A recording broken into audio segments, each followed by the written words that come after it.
Saúdo a todos com a paz do Senhor, falando de ED de volta, desta feita com as lições bíblicas CPAD Sala dos Juvenis. Tá bem? A nova lição do novo trimestre, né? O segundo trimestre de 2025, e ele traz por tema do trimestre uma viagem pelo Novo Testamento. Lembrando que o trimestre passado nós estudamos sobre uma viagem pelo Antigo Testamento. Quer dizer, espero que esta viagem pelo Novo Testamento seja agradável, né, seja fonte de aprendizado, de crescimento para todos nós. E quero agradecer a você, inscrito ou não, você que comentou, compartilhou, você que curtiu, você que nos ajudou neste canal, né, e tem nos ajudado, espero, neste novo trimestre, continuar contando principalmente com as suas orações. Também nos ajuda em oração para que o Senhor Deus nos dê livre caminho, né? Que a palavra do Senhor te tenha livre caminho, como disse o apóstolo Paulo, e assim conseguimos alcançar muitos outros e até longínquos lugares através da palavra do Senhor. É esta a nossa meta, não temos outra visão que não seja esta, levar o Evangelho do Senhor através da escola bíblica dominical. Como eu disse, né, segundo trimestre de 2025, o assunto do trimestre, uma viagem pelo Novo Testamento, e a lição de número 1, que será ministrada no dia 6 de abril de 2025, traz por tema o período, né? Período tem acento, né? Aqui, período intertestamentário ou interbíblico, como nós já estamos vendo desde a lição passada, tá bom? A lição está baseada no livro de Esdras, no capítulo 8, e o versículo de número 31, que está escrito assim: E partimos do rio Ahava no dia 12 do primeiro mês, para irmos para Jerusalém, e a boa mão do nosso Deus estava sobre nós. Ele livrou-nos da mão dos nossos, ou da mão dos inimigos, e dos que nos armavam ciladas no caminho. Tá bem? Vamos para os objetivos da lição, que são 3, e nós sempre fazemos menções, né? Compreender o cenário sociopolítico do período intertestamentário, mostrar que até mesmo os invasores foram instrumentos do Senhor e entender que Deus nunca deixou de operar na história e cada evento serviu para seus propósitos eternos. Então nós já começamos destacando e colocamos numa frase só, quer dizer que aqueles que se levantavam e até mesmo as adversidades do período serviram de instrumento, né, de ferramenta do Senhor a serviço dos seus propósitos eternos. Quer dizer, dentro daquela... Nós sempre vamos nos lembrar da questão da soberania de Deus. Na soberania, nós vamos ver que o Senhor, ele estará sempre, ou todas as coisas, eventos, eras, tempos, sejam períodos bons, sejam períodos ruins, estarão todos eles sob o controle do poder e da poderosa mão do nosso Deus. Então, quando nós vamos analisar hoje nesta lição, que apesar de todos os pesares, o Senhor sempre esteve no controle de toda a situação, mesmo dentro do período intertestamentário ou interbíblico, né? Nós estamos falando daqueles 400 anos de silêncio, como nós já vamos fazer também a observação do trimestre passado. Também esses 400 anos de Malaquias até João Batista surgir pregando no deserto, né? Então nós temos aí o Evangelho de Mateus no início, então este período é chamado de interbíblico, ou período do silêncio de Deus, né? De 400 anos de silêncio. Vamos também recapitular que este silêncio não queria dizer também que Deus ou estava calado ou não estava trabalhando. Tá bem? A única observação que nós trazemos do trimestre passado é que nós não temos um escrito, né? Nós temos nenhum inscrito canônico neste período. Existiram inscritos, né, escritos, onde nós vemos uma história que mais se destaca, a história mais conhecida, que é a história dos Macabeus, né, de Matatias e seus 4 filhos, e Judas, um deles, o que mais se destaca neste cenário sociopolítico de Israel neste tempo, e ele recebe, assim, vamos dizer, um apelido, né, de Macabeu, que, como nós vimos, né, não é consenso, mas alguns trazem esta palavra ligada à questão de martelo, martelada ou executor, tá bem? Então, neste período, nós estamos sempre falando que é chamado também de período de 400 anos de silêncio. E nós vamos ver agora, já na introdução do Novo Testamento, que nós vamos trazer ligado ao término da lição do trimestre passado, que, né, para nós pegarmos este gancho, fazermos essa transposição suavemente, né, de um trimestre para outro, não de um assunto para outro, mas ligarmos os tempos, né, o Antigo Testamento e o Novo Testamento. Vamos tentar fazer isto da melhor maneira possível. Então já começamos aprendendo que, né, este período ele é chamado, ele tem esta denominação, e se você voltar um pouco, né, e dar uma olhada na lição que foi ministrada no domingo passado, se eu não me engano, você vai ver a lição de número 13, a última lição, né, ou será ministrada agora neste próximo domingo, que eu não tenho uma folhinha aqui perto de mim, e aqui está próximo, está longe por causa dos meus óculos, eu não enxergo.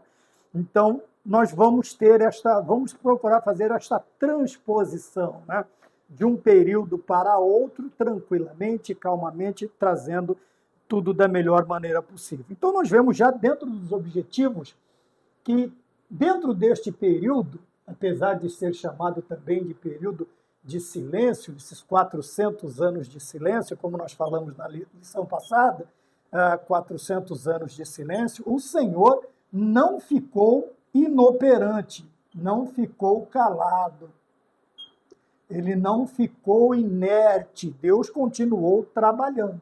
Deus continuou trabalhando. Por quê? O Senhor trabalha desde o princípio. Dentro desta forma de trabalhar, o nosso Deus, ele usa o quê? Ele usa os acontecimentos, ele usa até mesmo os inimigos, né? Os opositores, melhor dizendo, para trabalhar para ele, né? Como instrumentos, como ferramentas do Senhor a seu serviço.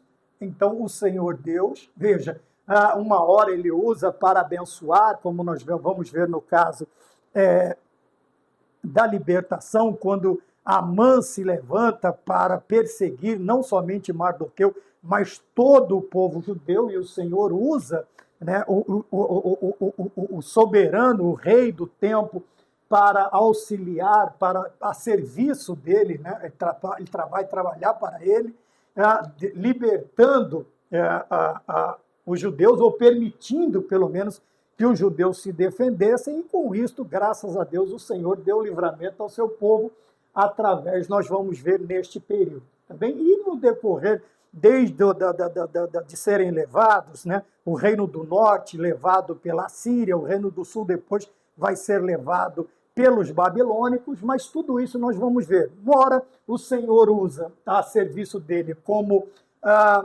livramento, e outra hora ele pode usar estes mesmos instrumentos como instrumentos de correção, de exortação, para que o povo retorne, volte, para que o povo esteja novamente nos caminhos do Senhor, servindo a Ele em espírito e em verdade. Então, quando nós falamos do serviço, a serviço do Senhor, não somente, né, a serviço do Senhor, não somente nós vamos ver o Senhor somente abençoando, mas nós vamos ver muitas vezes também, dentro dos propósitos eternos de Deus, dentro da sua soberania, nós vamos ver ele usando muitas vezes, várias vezes, nações pagãs, né, grandes impérios, para quê? Para que o povo retorne, reconheça, relembre e esteja diante de Deus, não conforme a sua vontade, mas conforme a vontade soberana do Senhor. tá bem? Para quê? Para cumprir os seus propósitos eternos. Deus já tem o seu plano desde o princípio, antes da fundação do mundo. O Senhor, obviamente, já tem tudo diante dele. E ele preparou já de antemão todas estas coisas. Tá? É daí que nós tiramos a ideia de que o Senhor nosso Deus, ele nunca é pego de surpresa. O Senhor nosso Deus, ele nunca faz as coisas no susto, vamos dizer assim, né? Improvisa. Não, de nenhuma maneira. Desde o princípio, antes, né, já havia escolhido o Cordeiro sacrificial pelas nossas vidas. Quando os nossos primeiros pais, infelizmente, praticam a desobediência ao Senhor, o Senhor também não foi pego de surpresa, já havia um plano especificado também dentro desta situação. A única coisa que nós precisamos, e se, né, esse negócio de e se, veja, isso não existe, tá bom, essa questão, e se Adão e Eva não tivessem pecado, e se, veja, está tudo dentro dos planos de Deus, tudo dentro do seu propósito. Quando nós vemos determinadas coisas que a nós assustam, ao Senhor nosso Deus sequer o tira, vamos dizer assim, do sério. E o tira do sério. Por quê? Obviamente, na sua onisciência, o Senhor nosso Deus, ele conhece todas as coisas do princípio ao fim, né? Dentro da eternidade, o Senhor nosso Deus conhece todas as coisas.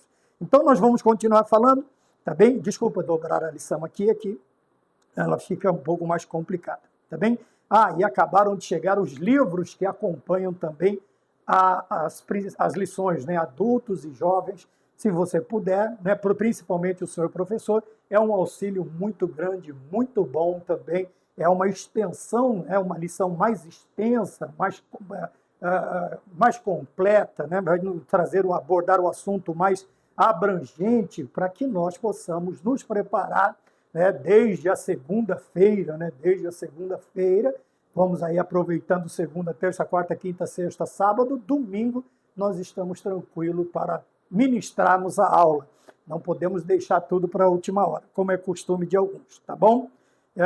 Logicamente que alguns também não têm tanto tempo, mas aí 1 hora, meia hora por dia que você tirar, né, para se preparar para a escola dominical, você estará muito bem preparado, eu tenho certeza, tá bem? Então, esse período também é chamado de um período do segundo templo, né, ou da reconstrução do primeiro templo, né? Então, o ponto de número 1 diz, está escrito período do segundo templo. Então, esse período intertestamentário ou interbíblico, conhecido também como o período do segundo templo. Tá bem? Por quê?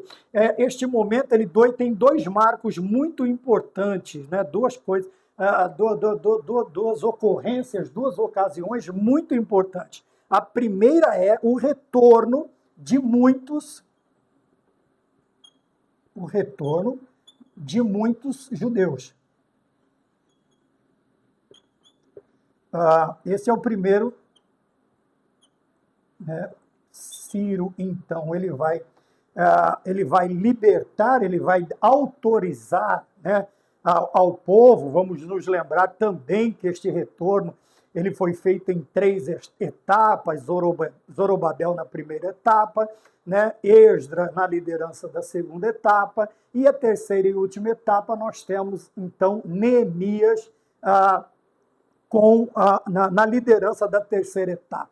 Então, nós temos aí Zorobabel para reconstruir, né, o templo, restaurar o templo, vamos dizer assim. Nós temos Esdras para restaurar o culto a Deus, né? Então, primeiro o altar, depois vamos sacrificar, mas no caso, por causa de tantos, nós vamos ver aqui, de tantos aprisionamentos, de tantos cativeiros, o povo foi perdendo a sua identidade, principalmente a identidade religiosa, espiritual. Então, Esdras, ele vem com esta função de restaurar. Nós vamos ver Esdras lendo o livro da lei, achado perdido dentro da casa do Senhor, vamos dizer assim, e ele passa aí praticamente 12 horas, né? Vamos dividir em 4. Então, pelo menos 6 horas só lendo e explicando e ao término, nós nos lembramos da aula passada, ao término o povo chora, ao término o povo se quebranta diante de Deus por causa da lei, quando Esdras diz que esse dia é dia preparado pelo Senhor, então não era dia de chorar, mas comer das gorduras e beber das doçuras e enviar porções aos que não tinham nada preparado para si, porque o Senhor havia preparado aquele dia. Por último, nós temos Neemias, que vem agora para reconstruir o templo, e nós vamos ver aí, ou melhor, os muros, os limites, né, a segurança, ele vem agora para restaurar, onde nós vemos oposições de todos os lados. Mais uma coisa interessante é que nós vamos ver uma parte que aparece neste período de aprisionamento, né? Nós vamos falar sobre mais à frente, os samaritanos, eles vão se levantar, eles vão se opor. Então tinha tanto a oposição, o que nós aprendemos, que lidar com a oposição do lado de fora é uma coisa mais simples, mas o difícil é quando a oposição está dentro dos muros, está no nosso meio. Então, ela se torna mais difícil, porque o cuidado, a forma de agir, a forma com que esta oposição ela pode ser aceita pelos de dentro, e nós vamos ver que o período fica aqui, nós vimos que 15 anos a reconstrução do templo ficou parado, até Ageu chamar a atenção novamente. Então nós vamos ver que o trabalho difícil, foi quando nós falamos também sobre o difícil trabalho da reforma, né?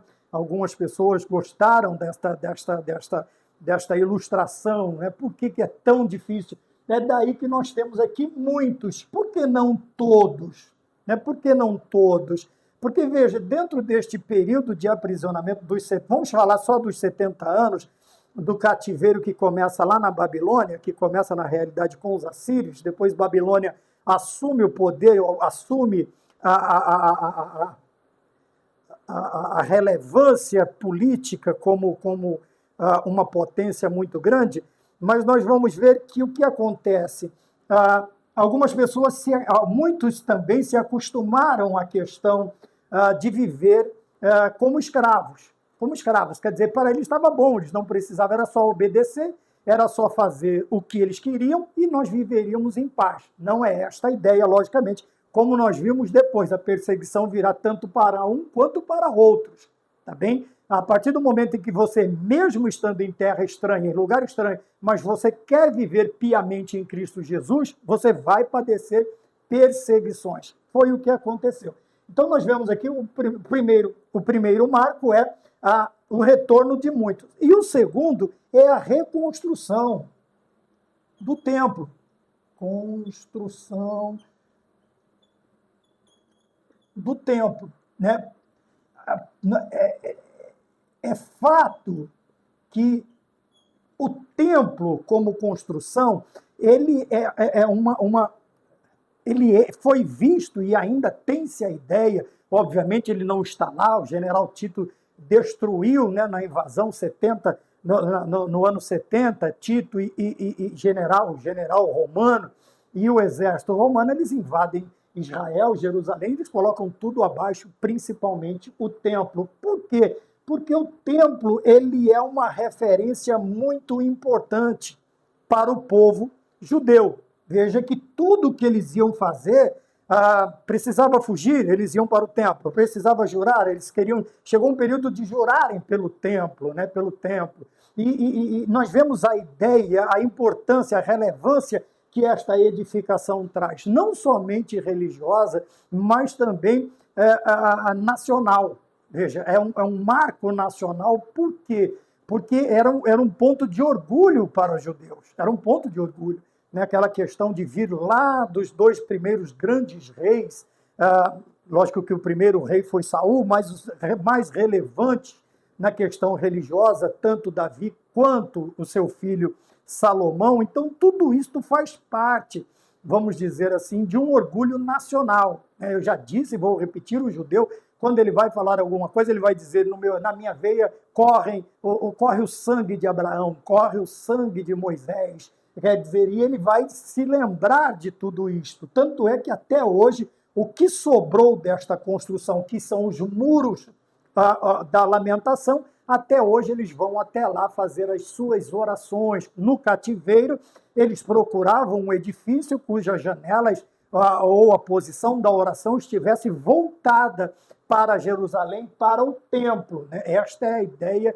importante. E isso é um ponto que nós precisamos aprender com os judeus, a importância que eles davam para a casa do Senhor, para a casa do Senhor. E até hoje esta importância é dada, né? Até hoje esta importância é dada, mesmo que os cultos estão sendo, suas reuniões são realizadas nas sinagogas, mas até hoje o templo ainda é fato na vida espiritual de Jerusalém. Então nós temos aí acontecimentos finais do Antigo Testamento, que agora nós vamos partir para o Novo Testamento. Nós falamos de 400 anos de silêncio, mas já falamos também que Deus não estava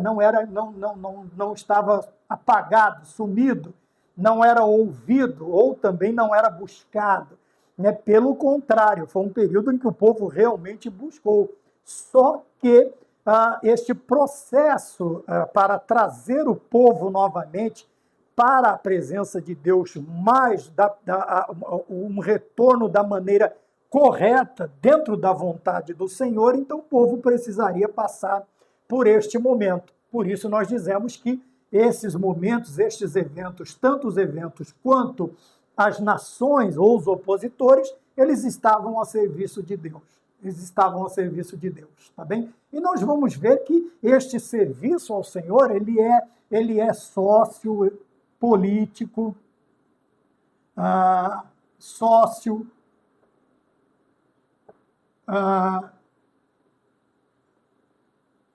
cultural, tá? Nós vamos ver mais adiante.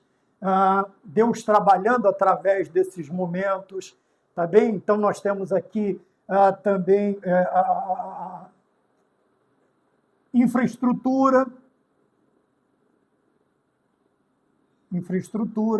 tudo isso nós vamos ver que corroborou para que tanto a preservação do povo escolhido de Deus, quanto a linhagem messiânica, e também nós vamos ver a propagação do evangelho, tudo isso Deus usou como instrumento estas situações e estas nações. Nós vamos vendo isso mais adiante, tá bem? Então veja, período do Segundo Templo, marco extremamente importante para o povo de Deus, tudo isto pós-exílio, quer dizer, depois que eles voltaram, depois dos 70 anos de exílio. Tudo isto pós-exílio.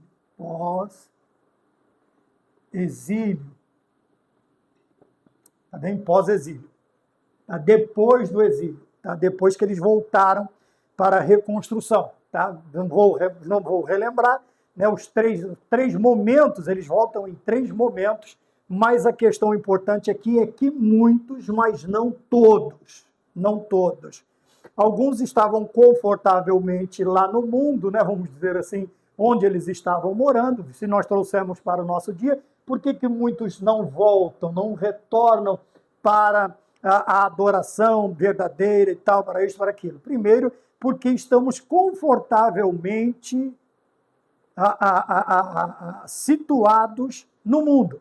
Tem pessoas que nem a questão de Jesus voltar, esquece. Orar para Jesus voltar, então, esquece. Maranata, deixa para depois. Então, era essa situação. E a segunda foi aquela questão da dureza da reconstrução. Todo o trabalho, tudo que deveria ser feito, foi um esforço muito grande, né? Foi um esforço praticamente movido pela fé, porque se fosse por força e por vontade humana, não conseguiria fazer, devido a tamanha catástrofe, né, em que foi encontrado o lugar quando eles voltaram. Tá bem? Então vamos mais adiante. 2, o cenário sociopolítico e cultural. Né? Nós falamos aqui sociopolítico, agora cultural. A infraestrutura nós vamos deixar um pouco mais para frente. Se bem que nós já falamos bastante na aula passada, né? Nós vamos só dar uma pincelada aí naquilo que nós já trouxemos, naquilo que nós já falamos na aula passada, na lição de número 13 aí, das lições bíblicas da CPAD, a sala dos juvenis, tá bem? Então nós temos aqui um marco importante, eu sempre trago uma parte, né? Então fica muito evidente, quando nós olhamos para a soberania de Deus, usando como instrumento a seu serviço, qual é a ideia do Senhor? É o cuidado, a preservação do povo do Senhor. Nunca foi a vontade de Deus, vamos dizer assim, exterminá-los por completo, e nem permitir que as nações que desejavam isto fazê-lo, tá? O Senhor sempre deixará um remanescente, o Senhor sempre permitirá que um remanescente fique para quê? Para que dali, isso desde o princípio, quando nós olhamos em Noé, ora, porque, né? Noé. Quando nós vemos Noé, mesmo que ninguém aceitou, mas ele trouxe aí 8 almas, né? 8 pessoas, se lembram que eram pessoas de sua família, né? 3 filhos, 3 noras e sua esposa. Então o Senhor preserva Noé e a sua família para que quando as águas do dilúvio baixassem, tá bem? A precipitação e também a água vindo de baixo, ela cessou com 40 dias, mas até baixar as águas levou um determinado tempo, tá bom? Cerca aí de um pouco mais de um ano, para que a arca pousasse ou repousasse ou atracasse no monte. Mas o Senhor preservou um remanescente, e daqui nós temos novamente a linhagem continuando, tá? Mesmo se nós voltarmos mais atrás ainda, vamos falar de Caim, de Abel. Caim, ele infelizmente comete um ato contra a vida de seu irmão Abel, mas Sete, ele vem para o seu lugar, ele vem substituir para ser chamada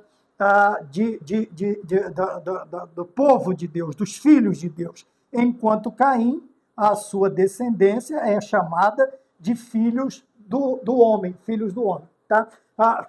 Um ponto interessante, só para a questão de curiosidade, veja, quando os filhos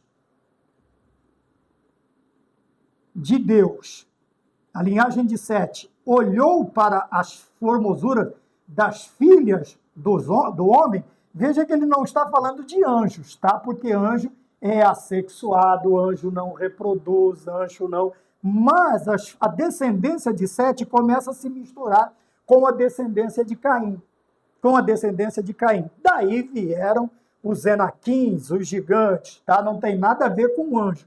Anjo é assexuado, anjo não reproduz. Veja que a criação angelical, vamos dizer assim, ela é a mesma desde quando? Mesmo com a queda, né, daquela terceira parte, né, de 1/3 dos anjos foram precipitados, alguns estão presos, outros estão aí agindo, né, dependendo da visão.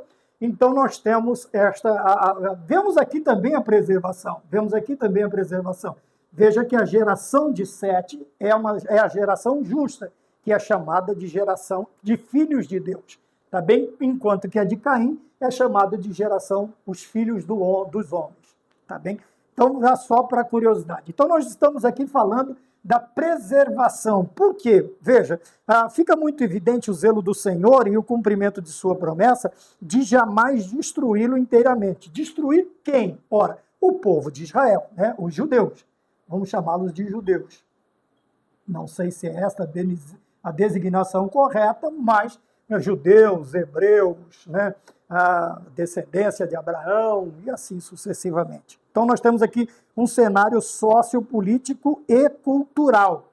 Porém, dentro desta visão, nós temos que nos lembrar da preservação de Deus para o povo do Senhor. Apesar destes instrumentos a serviço dele, muitas vezes como correção, né, nós vamos ver também a perda de muitas vidas, né, principalmente naquela situação desastrosa que nós tivemos aqui já na história moderna, né? Mas o Senhor, ele sempre deixa um remanescente. Nós vamos voltar lá em Faraó, tentando impedir o crescimento do povo escolhido, no extermínio dos recém-nascidos do sexo masculino. E nós vamos ver isto constantemente. Nós temos também uma grande perseguição russa, acho que no ano 1000, onde milhares de judeus, não é a história mais próxima de nós que nós temos, é aí, infelizmente, a Segunda Guerra, mas nós temos perseguições muito antes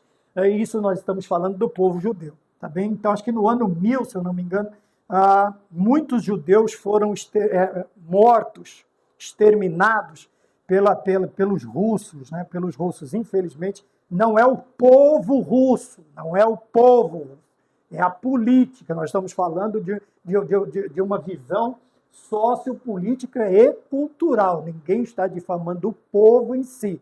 Veja, são situações desastrosas que de quando em vez aparece aí um homem, ou homens, ou mulher, ou mulheres, que infelizmente eles vão sendo instrumentos, né? Assim como o Senhor tem os seus instrumentos, o inimigo das nossas almas também o tem. E nós precisamos olhar para isso. Como nós estamos falando da cultura, da sociopolítica e cultural, veja bem, nós estamos falando do quê? Né? Lembrando também que estes problemas eles surgem por causa da desobediência deste povo, tá? Eles são costumais neste sentido, desobediência do povo de Deus. Apesar de ser um povo escolhido, mas é um povo de dura cerviz, é um povo que se levanta, que se afasta de Deus muito facilmente, tá bem? E nós vemos o cuidado mesmo em momentos em que o extermínio parecia a única solução, o único final. Mas o Senhor entra com sua providência dentro da sua soberania e faz com que o povo retorne ou permaneça dentro. Porém, como nós já falamos neste período, o que aconteceram? Aconteceram os cativeiros, né? Os cativeiros. Eu já falei que eles começaram com os assírios, né? Os assírios, o Reino do Norte e o Reino do Sul, a Babilônia. E o que acontece com isto? Veja, nós vamos ver isto mais à frente também no domínio helênico, né? Com Alexandre o Grande, nós vamos ver coisas interessantes. Mas dentro de tudo isso, nós temos que nos lembrar que tudo isto vai servir como instrumento para Deus. Trabalhar com o seu povo, abençoar, ajudar. Então, tais influências repercutiram em mudanças importantes, tanto na cultura quanto na política, tá bem? De Israel. Mudanças importantes e na religião. Essa é a preocupação maior. E na linguagem também do que havia. Então vamos lá. Primeiro, mudanças importantes na cultura. A cultura, veja, a cultura de Israel, quando nós falamos de domínio ou de dominadores, qual é a primeira ideia que eles têm, né? Dominadores? É acabar com a identidade do povo dominado. Tá bem? Identidade. E dentro da cultura, nós temos as expressões culturais do povo. Quando nós olhamos para nós, brasileiros, nós temos expressões culturais, tá? Dias, festas, feriados, dias que lembram alguma coisa que aconteceu na nossa história, e isso faz parte da nossa identidade. Então, você tem a identidade, você tem a história, a vestimenta, você tem o alimento, você tem várias coisas que fazem parte da sua identidade. Então, nós temos aqui a primeira coisa que nós vemos fazendo parte da cultura. Não é a cultura como sendo só uma expressão artística, mas a cultura como sendo uma expressão de identidade do povo. Quando você olha a vestimenta, vamos dizer, uma vestimenta de uma determinada região. Quando você olha para a região sul, principalmente para o Rio Grande do Sul, quando eles estão com uma determinada vestimenta, você reconhece rapidamente que aquela vestimenta está ligada à cultura, à identidade dos gaúchos. Quando você olha para o paranaense, talvez o sotaque, talvez quando você olha para o catarinense, você tem outras dentro daquela cultura. Apesar de os 3 estados fazerem parte da região sul do país, mas cada um destes povos, apesar da localização geográfica ser, a região geográfica ser a mesma, mas aí o que identifica o povo ele está mesclado, ele é diferente, cada um tem a sua. Então nós vemos aqui, a primeira coisa, a cultural, vai mexer com a identidade, com a vestimenta, com aquilo que trazia. E o Senhor já havia também pré-determinado esta questão cultural. Segundo o que nós vemos aqui, mudanças na política, quer dizer, na forma de administrar. Quando o povo era dominado, ele era o governante que foi dominado, ele é substituído. Então, o governante é substituído por alguém autoctone, quer dizer, alguém da região, um judeu mesmo, que serve como títere para o governo dominante, ou ele vai enviar um político da sua nacionalidade, ou da nação dominante. E isto vai intervir também, porque a política vai ser feita completamente diferente. E nós sabemos que política nada mais é do que a arte de administrar uma cidade. Tá bem? Política. Polis é uma cidade, né? Então, a arte, a política é a arte de administrar uma cidade, um país, um estado, né? Se bem que alguns estão se esquecendo disso, tá? E estão fazendo disso cabide, né? Para enriquecimento, uma infinidade de coisas, tá bem? Então, nós vemos que a administração vai ser diferente, Toda vez que nós olhamos tanto para os babilônicos, quanto para os que ficam, né, os remanescentes que ficaram, nós vamos ver mais adiante, eles vão sentir isto também, porque a forma de dirigir a cidade, de cuidar da cidade, de administrar as cidades e os bens daquela cidade é totalmente diferente. Geralmente, principalmente com os bens, o que era feito? A grande parte era enviado para a cidade dominante e o povo ficava desguarnecido, tá bem? E a forma de reger, então, a cidade ficava diferente. Na religião, principalmente a preocupação sempre vai ser a religião, porque o Senhor Deus já havia dado ordens, né, preceitos, mandamentos para a condução da religião. Mas o povo pagão, o que ele vai inserir principalmente agora na região ou na religião do povo dominado, né? O politeísmo,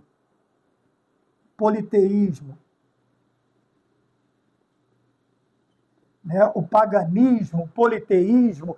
Então vai afetar, nós vamos ver que esta mistura, este aglomeramento de povos dominados vivendo junto, e nós vemos duas coisas também importantes. Tanto a mistura vai acontecer com os que são trazidos cativos e também vai acontecer com os que ficaram. Geralmente os que ficam são aqueles mais pobres, a casta mais inferior do povo.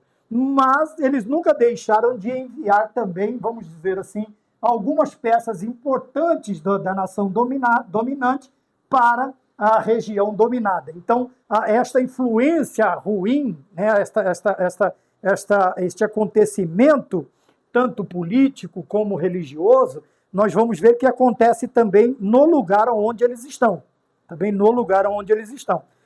E também a questão da linguagem. Veja, quando nós nos lembramos dos maçoretas, quem são os maçoretas? Eu acho que é assim que escreve, né? Porque, segundo eles, nós não sabemos nem falar, então deve ser assim.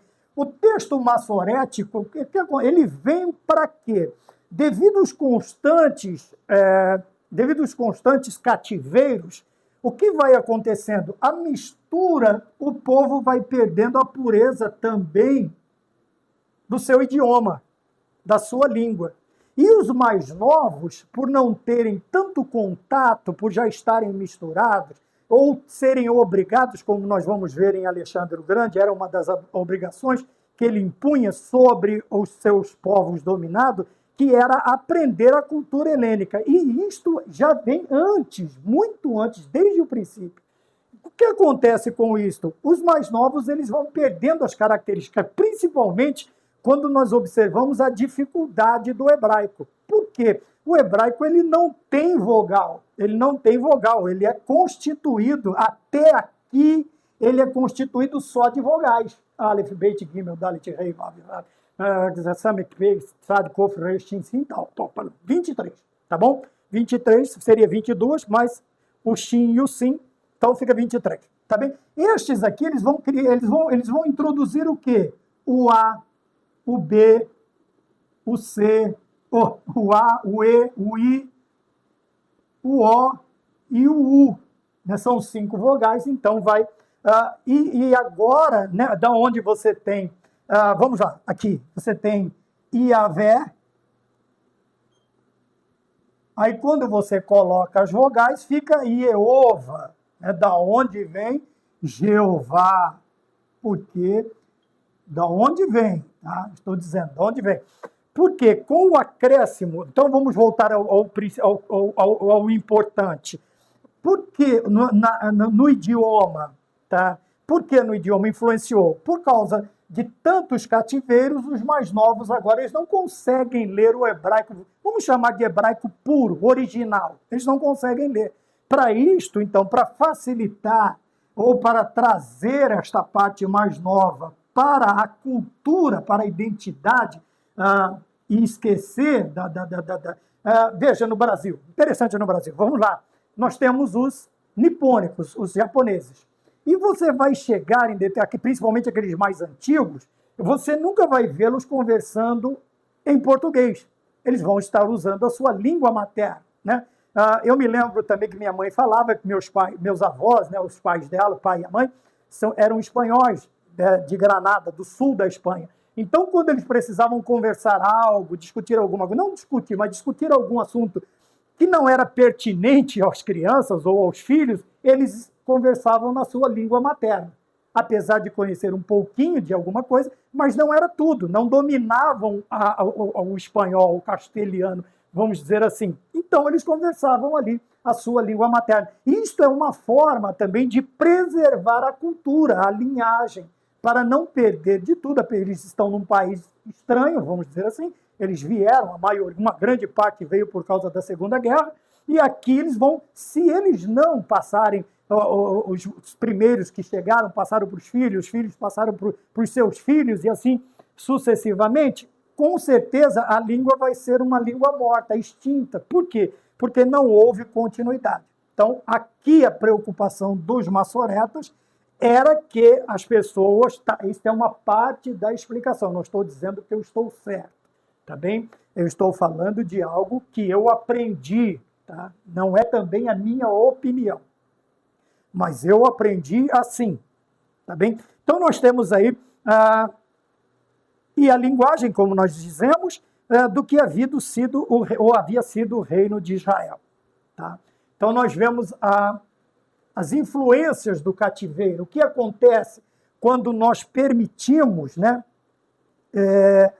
que a nossa pátria-mãe, nós sabemos que aqui nós estamos só de passagem, nós somos peregrinos, mas nós temos que apegar os costumes, né, a política, vamos dizer assim, do céu, a religião. Nós temos que pegar a cultura, toda a cultura dos céus, que é a nossa pátria. Tá? Nós temos duas pátrias, a terrena, que nós estamos passando um tempo, um período, e a celestial, quando nós vamos para viver eternamente, se e tão somente se nós nos mantivermos fiéis ao Senhor e guardar aquilo que temos para que ninguém tome a nossa coroa. Tá bem? Então, nós falamos aqui. E outro ponto interessante que vem é que os samaritanos, agora, eles aparecem no cenário. Samaritanos. Eles aparecem no cenário. Então, quem são os samaritanos? É uma mistura de tudo isto aqui. Tá? Foram os judeus que foram se misturando, tá bem? É por isso que, às vezes, eu fico impressionado com determinadas posições tão radicais de algumas pessoas de outras nações que querem estar, ou parecer os tal judaizantes, tá bem? Nesta mistura, por quê? Este povo, eles aparecem na primeira leva, lá na Assíria, tá bem? E eles vão aí, eles não se importam com a pureza,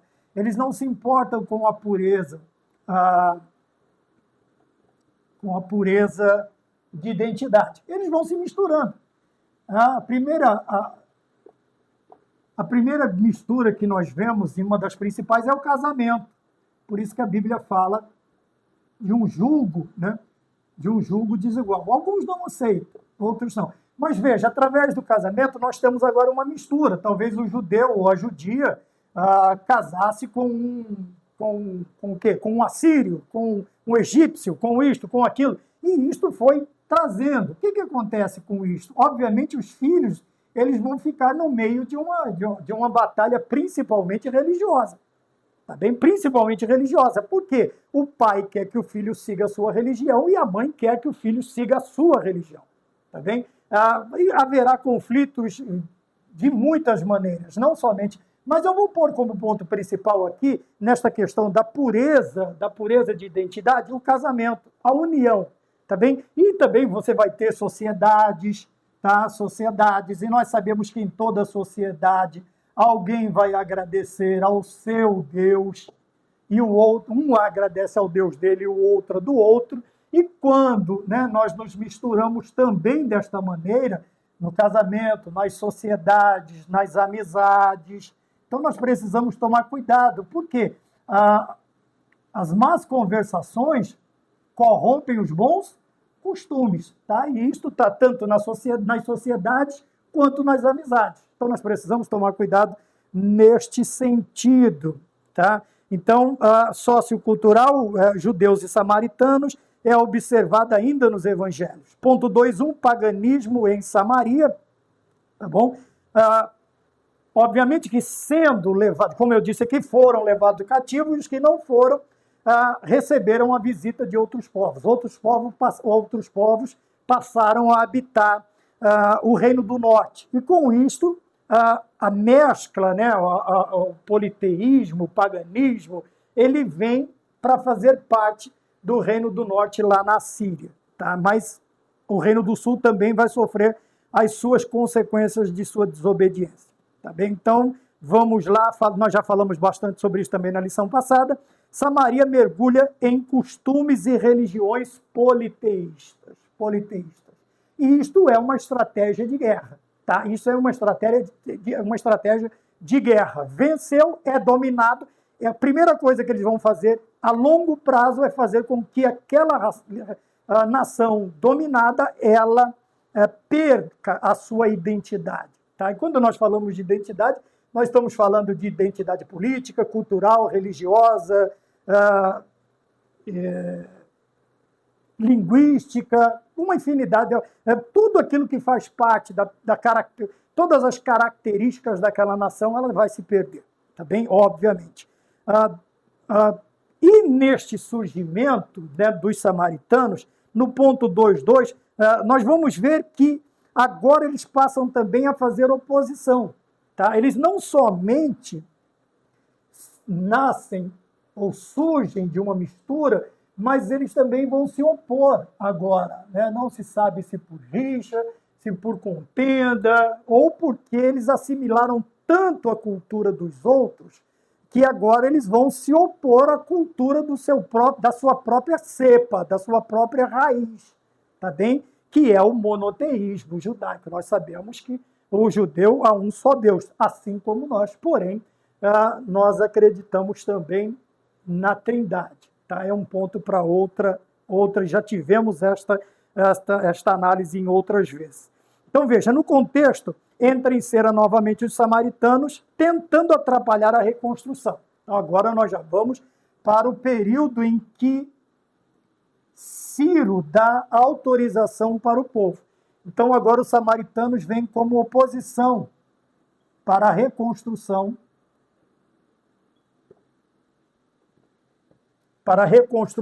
dos muros, tá? Para a reconstrução do templo, dos muros, para a reedificação de Jerusalém ou de Israel num contexto completo. Tá? E nós vemos na história que este período, todo este trabalho levou aí cerca de 100 anos. Tá bom? E eles vão agora ajudar, eles vão estar do lado, como oposição, eles vão estar do lado dos inimigos, dos opositores. Tá bem? Então, houve ameaça dos opositores que insistiam em paralisar a edificação dos muros da cidade. Tá? Nós falamos como começa o processo, então. Primeira fase, segunda fase, terceira fase. Então, vamos lá. Templo, muros do templo. Depois nós vemos a reconstrução da religião, a restauração da religião, e depois nós vemos aí o edifício, a edificação num todo, né, de Jerusalém, no todo, os muros, as portas que estão todas queimadas a fogo. Veja, a edificação dos muros da cidade. Mas, em 52 dias, a obra foi concluída. Tá bem? A obra principal. Quando nós notamos, vamos repetir isto, o povo ia parar, qual era o ponto central? Né? Qual era o centro de onde haveria a montagem do acampamento judeu? Nós olhamos no deserto, nós olhamos no templo móvel de Moisés, nós vamos ver que o templo ele vai ser o ponto central e tudo gira em torno dele. Por quê? É como se fosse assim uma visão teocêntrica. Então, tudo que nós vamos fazer até a construção, Deus tem que ser o centro. Deus tem que ser o ponto de onde parte, converge e diverge tudo. Tudo vem para cá, tudo sai da parte daqui e tudo volta para aqui também. Tá bem? Aí a função da máquina de lavar, né? Centrífuga e centrípeta, as duas forças que são utilizadas aí na lavagem da roupa e também depois para secá-la, né? Uma expulsa ou a roupa vai para os cantos da máquina e ela é pressionada pela força da gravidade exercida pelo movimento da máquina e quando não vai bater, ela vem aqui para o centro para ser batida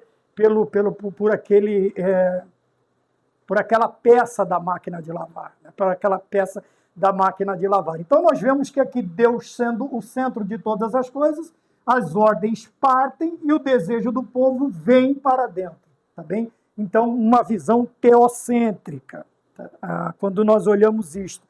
Então houve ameaças dos opositores que insistiam em paralisar a edificação dos muros da cidade. Vamos repetir também, quando nós falamos de muros, nós estamos falando de proteção. Posso apagar aqui? Os professores que perguntavam bastante antigamente, né? Posso apagar aqui? Aí aqueles mais lentos diziam, não, eu estou copiando. Mentira, estava batendo papo.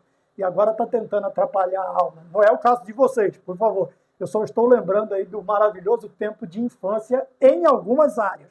Tá? Não foi todas as áreas que foram tão maravilhosas assim, né? Tendo em vista que alguns tiveram uma infância um tanto quanto sofrida, tá bem?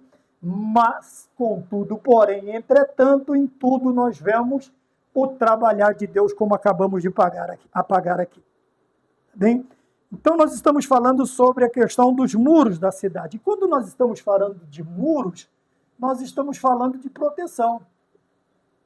Nós estamos falando de proteção, nós estamos falando de limites. Por que limite? Se você chega num lugar que há um muro, obviamente, e um portão, você vai bater palma. Você não vai entrar de qualquer jeito, porque você corre sérios riscos. Quando o Senhor vai falar do seu amor por nós, em Isaías ele diz, os teus muros estão gravados na palma das minhas mãos. Na palma das minhas mãos. Quer dizer, nas palmas, que não é a folha da palmeira, nas palmas das mãos de Deus. Então nós estamos falando de algo que, quando o Senhor fala que os muros estão na palma, que todas as vezes que Ele olha para as suas mãos, Ele está, vamos dizendo assim, Ele reconhece os nossos limites, até onde nós podemos ir, até o que nós conseguimos fazer. E a ideia vem para o Novo Testamento dizendo que o Senhor não nos dará uma prova além do que nós podemos suportar. E com a prova, Ele também nos dá o escape para sairmos dela. Então o Senhor, ele vai, não é que ele facilita, mas ele deixa, porque, voltando à ideia que Deus não tem prazer, não é a questão, não é destruir o povo, não é eliminar o povo, mas instruir o povo. Não destruir, mas instruir, seja exortando, seja consolando, seja o que Deus, como Deus usar aquela situação, como nós vimos no princípio, ou determinada situação, ou determinado povo, ou uma prova, o Senhor, ele vem para nos aperfeiçoar, tá bem? Então, quando nós falamos de muros, ele vai falar na reconstrução dos muros. Por que eles não queriam a reconstrução dos muros? Obviamente que ficaria mais difícil dos seus inimigos entrarem, chegarem ou até o povo, a cidade e até mesmo o templo que estava sendo reedificado. Já o muro vai trazer o quê? Dificuldade. Por quê? Protege, limita, tá bem? E até em determinadas coisas cria uma certa cisma na pessoa, tá? Um certo receio de transpor o muro e não saber do que vai, o que o está aguardando do outro lado. Por isso tinham as portas e tinham lá os buracos, como é que chamava ali? Buraco da agulha, né? Onde o camelo não passa, tinha as portas. Hoje nós conhecemos, assim, a grosso modo, aqueles não aquele mata-burro no chão, mas aquela curva que faz, né, que um animal não passa, um carro não passa, só passa uma pessoa de cada vez. Tá? Eu esqueci como é que chama aquela curva. Se você sabe aqui do interior, escreve aí como é que chama, né? O muro vem até aqui, aí depois aqui você tem um determinado espaço, vem outra parte aqui, e essa parte você tem que transpor, ela passar, tem que transpor este obstáculo a pé. E dependendo também da estrutura da pessoa, ela nem passa. Por isso, buraco, fundo da agulha, né? Fundo da agulha. Então nós vemos que, ao tentar impedir a reconstrução do templo, dos muros, das portas, quer dizer que, fazendo isto, a dificuldade dos opositores aumentaria. É por isso que o Senhor é o nosso refúgio e fortaleza, tá bom? Os nossos opositores espirituais, porque a nossa luta não é contra a carne nem contra o sangue, eles têm muitíssima dificuldade para passar por esta barreira chamada as mãos do Senhor, que estão ao nosso redor. O inimigo está ao derredor, tá bem? Quer dizer, então ao nosso redor estão os muros de proteção que Deus nos deu. E ao derredor do muro está o inimigo bramando como leão, buscando alguém a quem possa tragar. A transposição, principalmente deste limite, as mãos do Senhor estão sobre nós, em volta de nós, ele está ao nosso redor, é a nossa proteção, socorro bem presente, refúgio, da ideia da dificuldade do inimigo transpor e nos atingir. Aqui é a mesma coisa. Por isso os inimigos ou vêm com uma mentira, ou vêm como carta aberta, como Gesem o Arábio, e os seus dois companheiros, que eu tenho uma dificuldade imensa de lembrar o nome dos outros dois. Sambalate, Tobias e Gesem. Nós vamos ver uma infinidade, os samaritanos, nós vamos ver uma infinidade de opositores. E num determinado período eles conseguem, tá? Tanto é que eu já disse, 15 anos a reconstrução ficou paralisada. E o que acontece, né? Como paralisou o templo, o povo se aproveitou. Pegaram o que eles trouxeram para a reconstrução, os materiais, e começaram a reconstruir suas casas. Eles uniram o útil ao agradável, quer dizer, está parado, está lá no quintal da igreja, ninguém vai usar, eu vou levar para usar para mim, mas não é isso, não era isso. E Ageu, o Senhor os repreende através de Ageu. Tá? E eles agora vão recomeçar. Onde é que nós estamos? Já nem lembro mais. Tá? Então nós estamos no ponto, a oposição samaritana, tá bem? Então, ainda, e quando nós olhamos no ponto 2.3, ele vai trazer alguns pontos interessantes, que essa divisão ainda perdura. Né? Nós vamos ver no período, no tempo de Cristo, nós vamos ver esta oposição. Jesus e a samaritana no poço de Samaria, né? Ali na cidade de Sicar, nós vamos ver que aquela mulher ela ainda tem Veja, os próprios samaritanos, eles tinham impregnados na sua mente que esta divisão ela era real. Mas Cristo vem mostrando uma forma diferente. A samaritana disse para ele, se o senhor soubesse, como pode o senhor, sendo judeu, conversar comigo que sou uma samaritana? Tá? Então, nós vemos esta ideia, onde nós podemos, esta identificação, né? Esta identificação, esta pecha que ficou desde lá dos cativeiros, né? Antes principalmente aqui no cativeiro assírio, né? Porque o reino do norte foi para lá, e depois nós vamos ver uma outra discussão, uma outra conversa, quando os discípulos do Senhor Jesus, eles querem passar por uma determinada aldeia de samaritanos. E o nome dos irmãos Boanerges, né, Tiago e João, filhos do trovão, eles simplesmente se indignam e dizem, quer que façamos como fez Elias, vamos clamar fogo do céu e vamos destruir todo este povo. A indignação. Por quê? Veja, até mesmo entre os discípulos ainda imperava esta ideia, tá? Esta separação, esta barreira, este muro, agora vamos usar aqui o muro, viu? Este muro que foi criado entre os judeus e os samaritanos. Tá bem? Mas o Senhor Jesus Cristo responde a eles que ele veio para salvar, para curar, para libertar as almas e não para matar ninguém. Tá? Esta ideia ainda está nos dias de hoje, né? Tem algumas pessoas que ficam aí, eu estou orando para isso, você vai ver, você mexeu com o servo de Deus, vai ver o que vai te acontecer. O melhor que você pode buscar é dizer assim, Senhor, perdoa-os, porque eles não sabem o que fazem. E ao invés de usar este tipo de frase, você vai dizer assim, o Senhor um dia vai entrar na sua vida. E ao invés de te chamar de meu vizinho, meu parente, sei lá, eu vou te chamar de meu irmão. Pare de usar esta frase. Você não sabe com quem. Está parecendo esse povo aí de fora, de uma determinada classe aqui do nosso país. Você não sabe com quem você está falando, sabe quem eu sou. Ora, quem é? Eu sou o quê? O servo de Deus. E o Deus que veio para salvar. O Senhor Jesus Cristo expôs essa ideia em Lucas capítulo 9, versículos 51 a 56. Tá? Como está aqui. Não veio para destruir a alma dos homens, mas para salvá-las. Então tem uns crentes aí que tem um mau costume de ficar usando essa frase, né?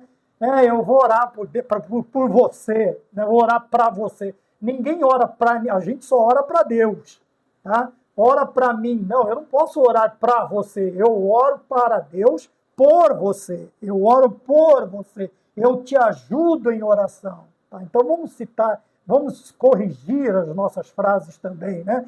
Ora para mim. Não, ora por, ou me ajuda em oração. Ora por mim. A gente ora para Deus. Quem chora para Deus tem resposta, tá bem? Então, quando nós vamos citar, então, certo. Eu vou orar para Deus por você. Eu vou pedir para Deus por você. Eu vou interceder por você em Deus. Então vamos usar, né? Ora para mim. Não existe esse negócio de orar para mim.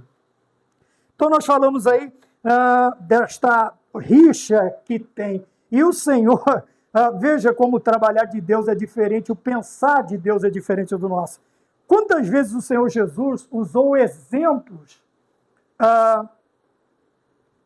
de boas ações, boas atitudes dos samaritanos para ensinar os hebreus ou os judeus, exemplificando o quê? Com as boas ações dos samaritanos.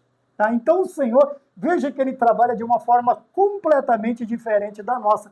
Ele não está querendo irritar os judeus, ele não está querendo provocar os judeus, mas ele está tentando mostrar, e a maioria dos milagres que nós vemos no Novo Testamento, a grande maioria deles são feitos, são realizados com pessoas estrangeiras. Tá? Você vai ver samaritanos, você vai ver sírios, você vai ver a mulher sírio-fenícia, a maioria dos milagres são os estrangeiros, porque o judeu tem esta barreira também com Cristo.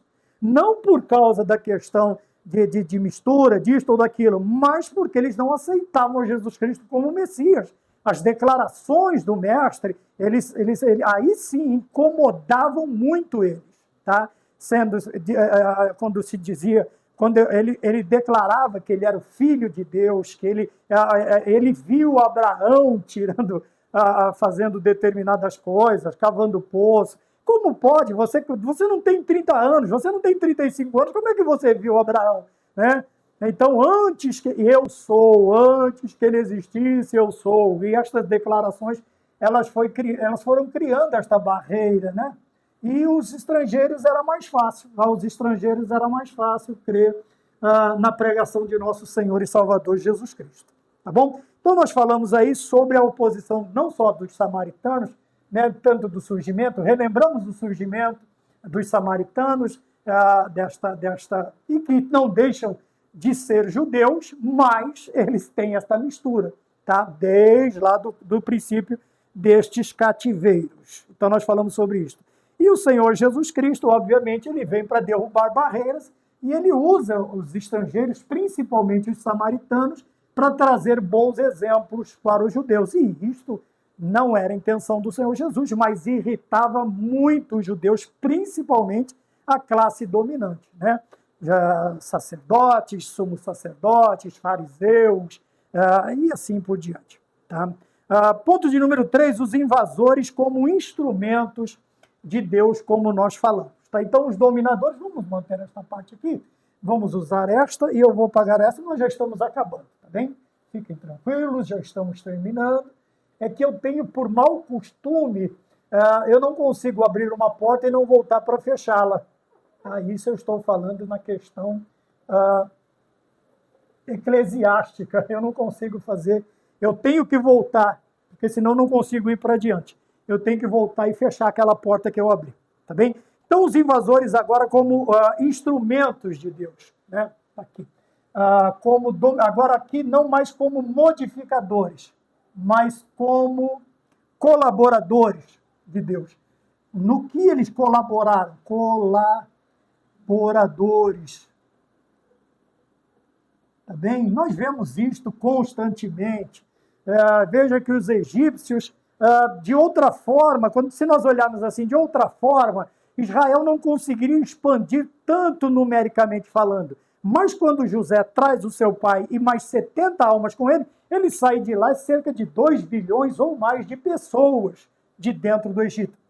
Olhando para este lado, o Egito, então, colaborou para a preservação do povo. Né? Nós vamos ver a preservação também, nós vamos seguindo aqui, a preservação no reinado dos persas, dos gregos, dos romanos, tá bem? Então, nós vamos vê-los agora como colaboradores, tá bem? E o primeiro povo são os persas, eles vêm logo após o domínio babilônico. Um dos marcos do período persa na sociedade judaica, visto até hoje, é a celebração do Purim, em lembrança do livramento dado pelo Senhor. Foi quando Assuero, né, ele vai saber da história de alguém que protegeu um rei, salvou a vida de um rei, e ele fica sabendo que este tal é Mardoqueu.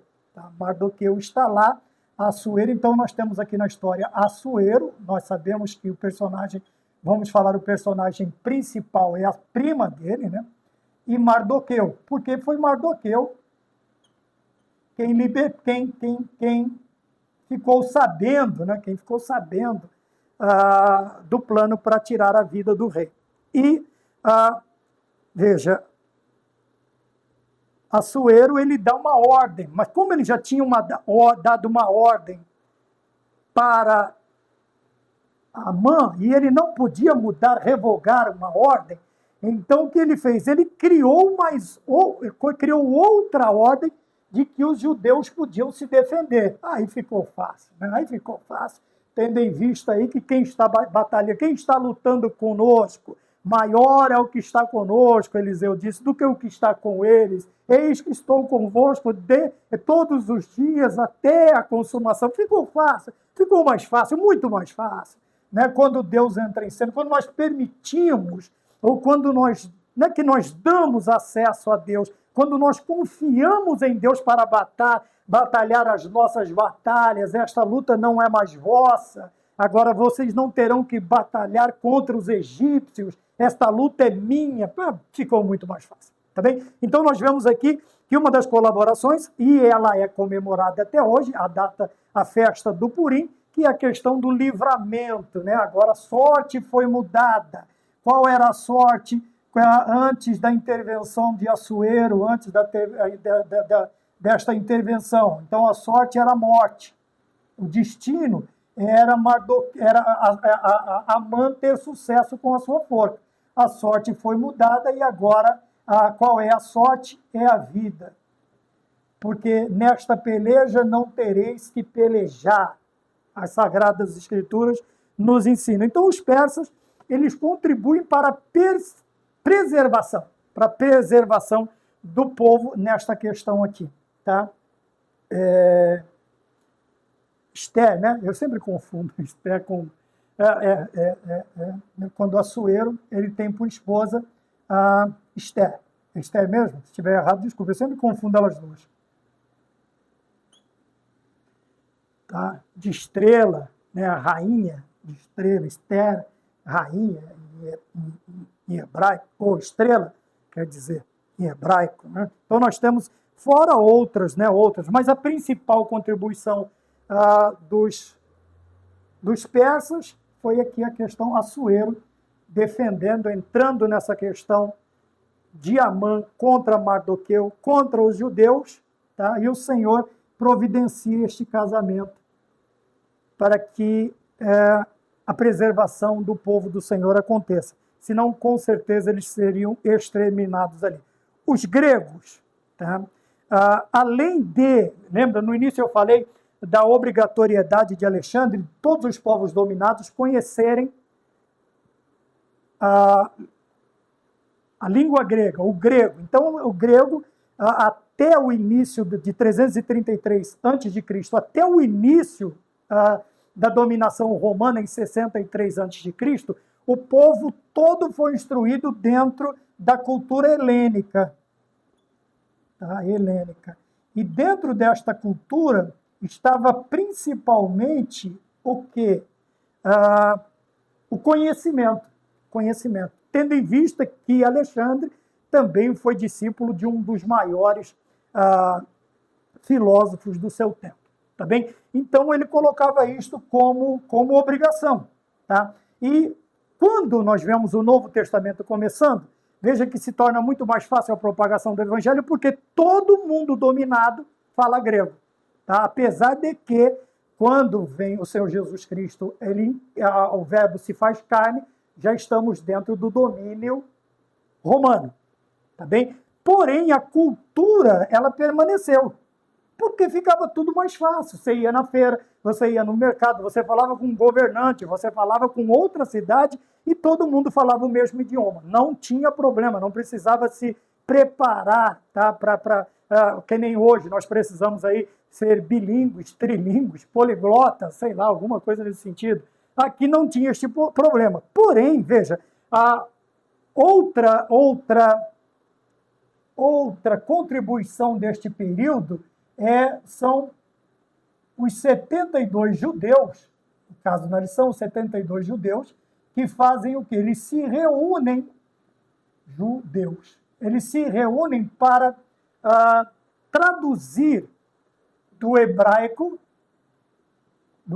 a tradução do hebraico para o grego. E esta versão é chamada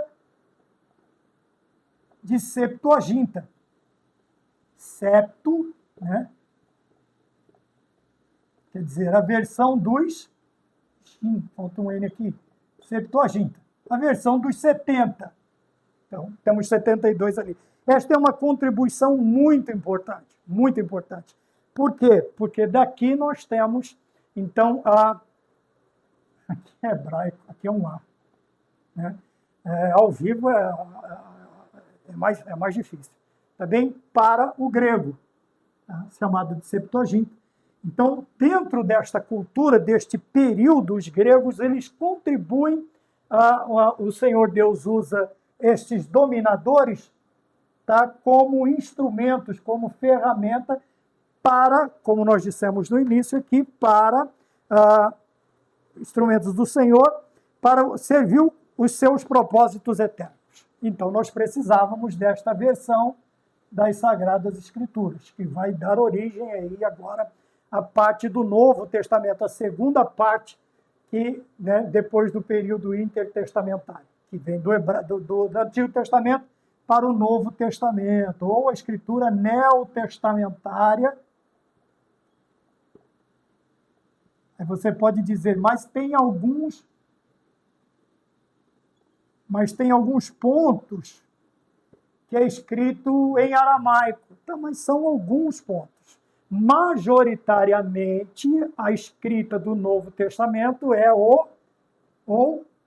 a escrita grega, a língua grega. Tá? O Novo Testamento, ele é escrito em grego. E a tradução, né, do hebraico para o grego é feita aí pelos 72 judeus, que é chamado de septo, 70, né?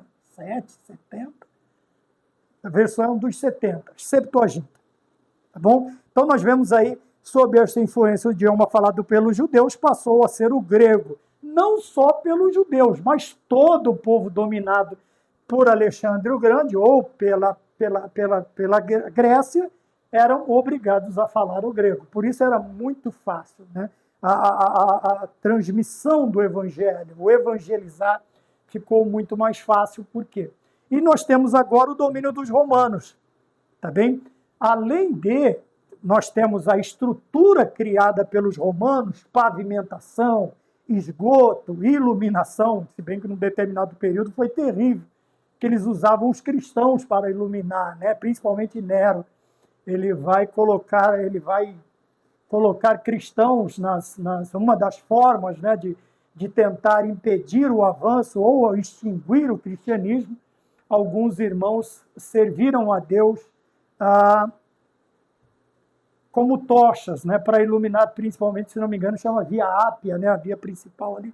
Via Ápia, ela era iluminada por cristãos no bom sentido.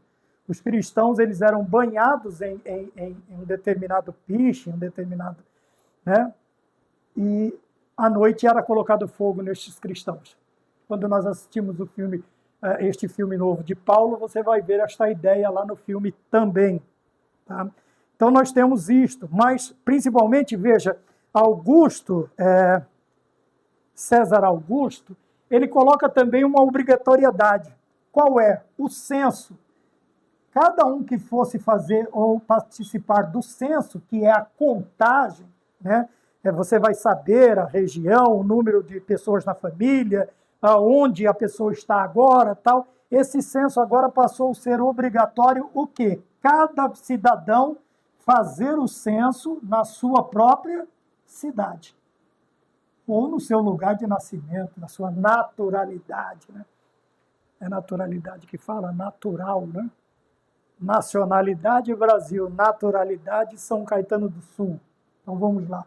E isto faz o quê? Traz José e Maria e o Senhor Jesus Cristo, então, na cidade de nascimento de seus pais e também da sua, eles vêm para Belém, Betlehem, né? Casa do pão, Betel, casa de Deus, tá?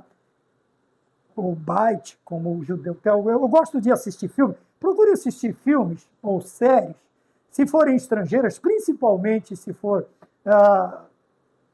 de procedência judia, hebraica, procure assistir com legendas e fique prestando atenção na pronúncia. Fique prestando atenção, não somente em inglês, também francês, sei lá, o que você gosta, desde que não seja besteira, mas você procure ver, é uma forma de aprender o idioma, ou até de pronunciar, tá?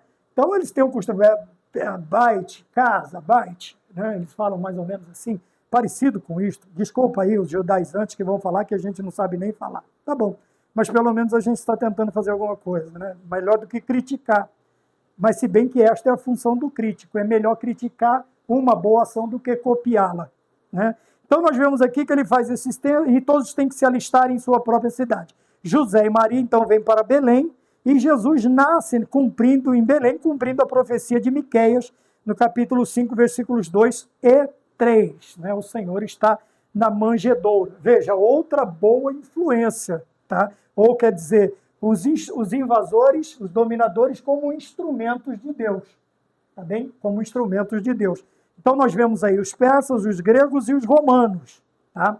E também toda a infraestrutura de Roma ou da região dominada, se você for ver, você vê uma pavimentação lá de paralelepípedo, de pedras, alguma coisa nesse sentido, porque paralelepípedo é uma figura geométrica, né? Talvez não tenha aquele desenho. Se você for em São Vicente, a divisão de Santos e São Vicente, antigamente, não sei se ainda é, você tinha aquelas pedras, 1, 2, 3, 4, 5, 6. Né? A pedra era cortada em seis ângulos, né? Que agora eu me esqueci, apesar, e também não veio ao caso. Então lá tinha aquelas pedras. São Vicente, a pavimentação era mais ou menos assim. E Santos já era asfalto. Já era asfalto, a pavimentação asfáltica como a gente conhece. Tá bem? Então, veja, tudo isto nós vamos ver, tanto os persas como os gregos e os romanos, nós vamos ver que não foi só um momento difícil, mas, veja, o Senhor usa para instruir, o Senhor usa para trazer de volta, e o Senhor usa como instrumento para beneficiar o quê? O seu plano eterno, aquilo que Deus já havia projetado, planejado.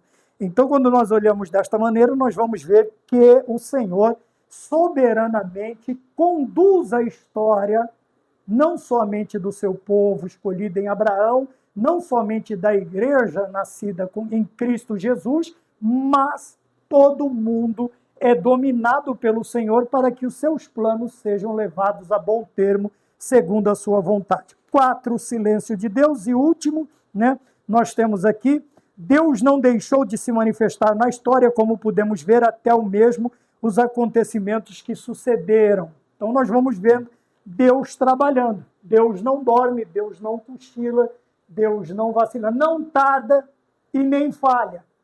Ele vai fazer tudo no tempo certo. Vai ser uma das nossas próximas lições, a plenitude dos tempos. Quer dizer, Deus não atrasa, como diz uma música, né? Deus não atrasa e nem falha.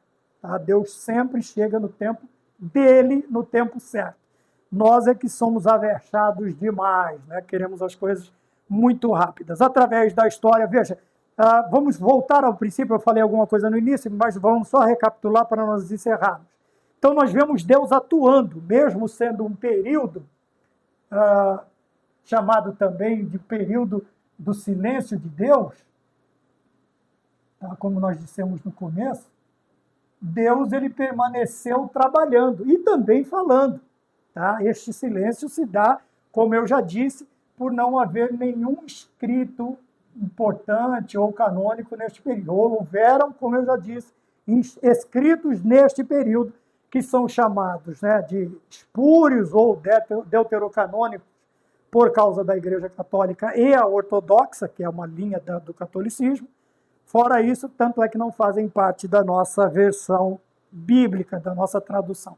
João Ferreira de Almeida. Mas, através da história, nós vamos ver Simeão dando testemunho do menino que está sendo apresentado, que ele vem tanto para ajudar como para ser pedra de tropeço, e também ele diz que o Senhor agora pode recolhê-lo, porque ele viu a salvação de Israel, porque ele vê a salvação de Israel.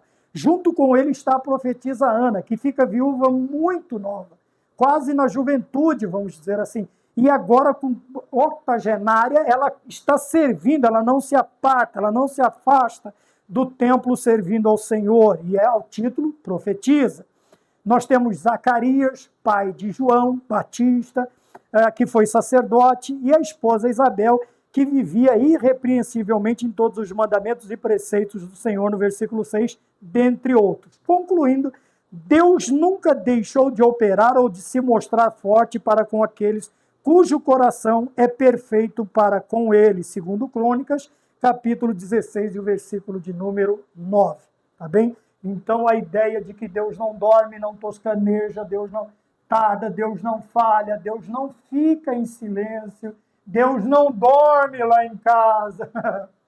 Ele está aqui em casa, mas ele está acordado, ele está vigiando, ele vela pelo nosso sono. Não dá para velar pelo sono dormindo, tá? Só para descontrair, tá bom? Então vamos lá. Deus nunca deixou de operar ou de se mostrar, tá? Principalmente nós vemos dentro do período intertestamentário, quer dizer, os 400 anos de silêncio. Aparentemente, né, este silêncio não dá ideia de Deus parar de trabalhar ou se calar ou deixar o povo ao seu bel prazer. Não. Mesmo assim, ele continua trabalhando, continua fazendo. Para quê? Para que os seus propósitos eternos sejam levados a bom termo. Amém?